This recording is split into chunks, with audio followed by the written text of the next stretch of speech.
खुरागी MLA na JCB puraklaga nauna sagatliba school gi classroom ani thugairamle lekai club amasung mera pabi sing na kanna yaning da ba phongdok khadana santana sai khogi wangoi da su tawgibagi thambiri sigi matang si santa hari ba khogi khuragi MLA na masagi personal interest thugairam gani haibagi thajabati adu khangna di leite dumakpu masi khogi education Larik tampham sang habji ponung amadagi hena kan magi value je lei haina ribani adumapu sumaina sagatliba school thugai rak pai je jasanta sigi education age ki makha da lei sigi manung da kari asoiba kari hana gi planning da kari soi ba lei badagi masida miyam na su pena da ba makhakti lai pena driba simak na su amuk masigi impact si su adumak constituency dugi MLA da su amuk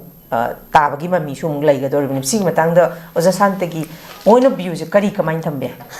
ngasai ai ga sai jabu ne administration ga politician ga je conflict am chong lei ba hojik se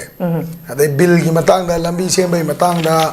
adai gi leidana ko drain sem bai matang da miyam gi awaba den thabak lou da bagi leidana ko aduna masi potidi sai joina jabu kari gumba lenga se dissolve to ta 2027 de election so to roi ba BJP 2029 loin to ga ka ne ba matam khara ga lou gi ge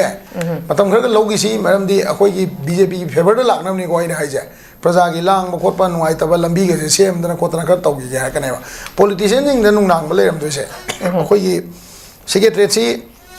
asai moi gi officer me am se mamang na su honorable yai mena pan gre ko hojik phone pa ek to me am do hoi khoi lenga la kana khang ni ga ma ai gra bane dai ko adu pen da khale ngani adu bu as a public leader amoina appeal am khak to jani nge hai tare khoi na politician jing da nang adu to gadam ne hai ba ngam bagi capacity di lei ponte adu ta su miyam gi hai di ka ani chin dong ba hai dra miyam gi vocal loina to jaba social activist amoina wai khra di hai ni kai no hai ganda sumaina mi mamang da exemplary power uthok pase honorable amoina tawja ning de masi mahuta notice tha dana khotana court leiri court gi stay loba adagi police ta complaint to biba sigumba me am tawningi mamang da sigi example ma thamsage Nurul Hasan honorable MLA na magna keno dagi kapidi dagi mana cheng puraga chatkhiba matamda makhoi gi kapidi gi director na mai mathak ta FIR tawkhiba khoi kon mediate tawmdi yai honorable moi bini ne ko moi pibam tokpa dunia da ne mediate torom be amai tawduna yamna public ta yamna kai hani ko angam ma thau utpagi mong se masi kitang lemna tawhaning bagi tangai phataba amadi lei hai tare ada masida through court ta che tha ba khot pa haina ba yarak ta bagi tawbi badi oram badi yai adubu kari kanani mayamna negative impression mayama chungere langera thugaira me na hairabani na physical power sinare hairabani na mina press meet toksalakpa khotsalakpa mayama tawrei isne ba horen amu honorable ge site ge amu sengdorani adubu sengdorko matamda